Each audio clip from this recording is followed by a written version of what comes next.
Welcome back to the Now Morning Show, Trinidad and Tobago. So our next conversation is so important, as I learned throughout the break. We're talking about Christmas lighting safety tips. And joining us in studio is Vivian Narain, Electrical Power Utility Engineer at T&TEC. Good morning, Vivian. Good morning. Good morning. How are you? I'm fine. Vivian, not scared to start the thing this morning, yes?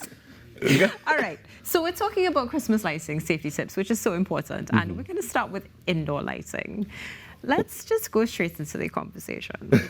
Okay, so when you're using Christmas lights, the first thing you need to do is inspect the lights, especially if you have lights that are down for an entire year. So you would have probably used lights last year, and you've packed it away. Yes, it was probably improperly stored, right? You need to run out the entire length of lights, right? You need to inspect the lights, light to light. You inspect the lights and the wires and cabling, right? You need to look for abrasions. You need to look for breaks. You need to look for brittleness in the insulation. What you don't want to have is any form of exposed wire, right? If you have any exposed wire, do not use those string of lights. Even if they're working. I see the look on her face. Look at the bulbs, right? See if you have any cracked bulbs, any exposed filaments in the bulbs. You don't want any sort of fire hazard at all, right? When you properly inspect the lights, what you also need to pay attention to is the labeling on the lights. It is a requirement by the Trinidad and Tobago Bureau of Standards for these lights to have labeling. The standard is available on their website. I think it's TTCS 25. Yes. And the standard for Christmas lights are UL 588. Yeah. Right? When you check the rating of the lights, you will see a voltage rating, a current rating, and a manufacturer recommendation of how many lights you could string together. Right? Okay. So you would see a plug adapter at the end of one of the lights, and then you'd see another adapter at the end, a male and a female. Right? That is what it guides. It guides how many of those you could join together, right? So physically, you could join many together. Yes. But you need to follow the manufacturer recommendations. In the absence of the manufacturer recommendations, T&TEC guidelines are 3, no more than 3. Maximum 3 strands. Maximum 3 strands. Okay, so I do have a question. So what if I have a separate extension cord or like power strip? Yeah. And I plug another set of lights in there and then put it on the tree. So my tree may have, I don't know, 6 strings of lights. That is fine. Okay, that is fine. So just to be clear, right, it's 3 strings per outlet. Per outlet. 3 strings per light string. Okay. So not per outlet. A receptacle outlet is rated for 12 amps. So what you need to do, you need to look at your the rating of your lights, and you don't want to exceed 12 amps on an outlet. Okay. Now, an outlet, you may have other things plugged into the same strip. So the receptacle outlet is the outlet on the wall itself. Right. Right? So you don't want to exceed 12 amps. Okay. With everything that you have plugged into that outlet. Okay. Right? That's typical. When you're positioning your tree, your Christmas tree, you want to position it where you have an existing outlet. Right. Agreed. Or as close as possible to an existing outlet. We would really like to limit the use of extension cords. You know, sometimes people say, I want my Christmas tree in the gallery, right, for everybody to see. Yeah. And they don't have a plug there. So they run an extension cord now through a doorway or through a window to supply the tree. That is a no-no. We don't want any pinching of the wire, Right.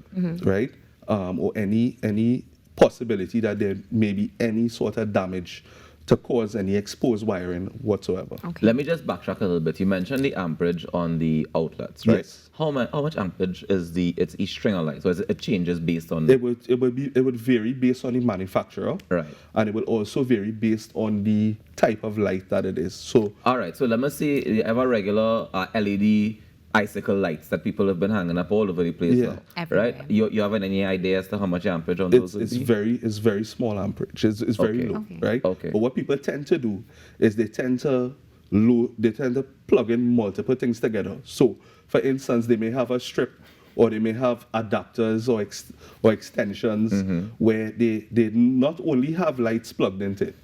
Okay, and that's where the challenge is. So you want to try and isolate those outlets just for lights. if you Yes. can. Okay. Yes, that is correct. That makes Okay. sense. Now, something that's also become very popular are battery-operated lights. Is this something that you would recommend in place of our standard electrical output lights? Yeah, battery operated lights are viable, and I think is a good option in areas where you don't have a available electricity supply. Obviously, if you have battery lights, you would have to probably look at how you recharging the lights or replacing the batteries. Okay, and Rokas mentioned the icicle lights, which, as you said, are everywhere. No matter where you go now, you're seeing icicle lights, and it's beautiful. We love it. But what about safety tips when it comes to outdoor lighting? Right. So outdoor lighting is a different kettle of fish, right? So outdoor lighting, you need to, when you're looking at the string of lights on the labeling, it will clearly state that it is for outdoor use, right?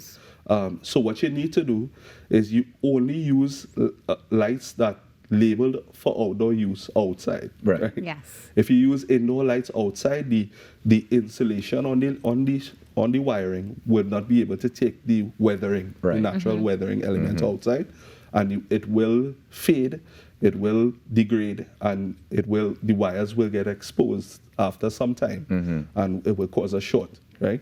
Also with outdoor lighting, what you want to ensure is that you plug all your outdoor lighting into a GFCI outlet, right? Important. Right. So What's the GFCI? That's the one for outlet? outside, Gil. Oh, right? No, but break it down. What is a GFCI outlet? Right. So people So a understand. GFCI outlet basically is a regular outlet, but there are 2 buttons on it. Right. Right. So there's a button to reset it. Right. And what happens is a regular outlet just measures current. Okay. Right. So basically it goes back to a breaker, and the breaker would trip on overcurrent, what we call overcurrent for a high current. Right. What happens with a situation where you have lights outside? If the wire is broken, you ever hear the term something shocking? yes. You might touch the fence or something and say Yes. it's shocking. And for instance like that, you want the power to shut off to those lights, All right. right? So what will happen is what happens in that instant with a regular outlet is that the current discharge is too small to cause the breaker to trip.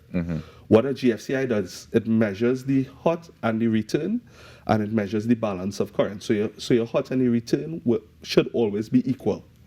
If there's any imbalance in the current, it Shut will off. switch it off. Nice. Right? So if you have any break in your wiring, any energization, any contact with water or anything like that, it will switch it off and it'll be safe. Those are also the ones that you recommend to put in bathrooms as well. Bathrooms and kitchens. And kitchens. Yes, and over the Christmas holidays, we love the kitchen. Of We course. definitely do. We do. We love what comes out of it. Oh, for we sure. do. So we have to ensure that we have GFCI outlets in our kitchens and bathrooms if you're using any small appliances, etc. Okay. Now, when it comes to lighting, just going back to indoor lighting for a quick moment, what about leaving the lights on all night? Because, we do this. You wake up in the morning, you see the lights. Yeah, you all want to night, wake but- up to Christmas lights. Yeah, but how safe is that? Right. It is not safe. Oh, gosh. So the reason why it's not safe, this is not a lighting fixture that you have installed by a licensed electrician. Right. So it's a lighting fixture. It's exposed. Whenever you're leaving home or you're going to sleep at night, we encourage everyone to switch off your lights, unplug your lights. Don't leave it running for the entire night. And even in office spaces like here, so you all have some nice decorations outside there, some nice lights, right? We encourage office buildings and such. When you're leaving the office at the end of the day, unplug your lights. Don't leave your lights unattended while it's plugged in.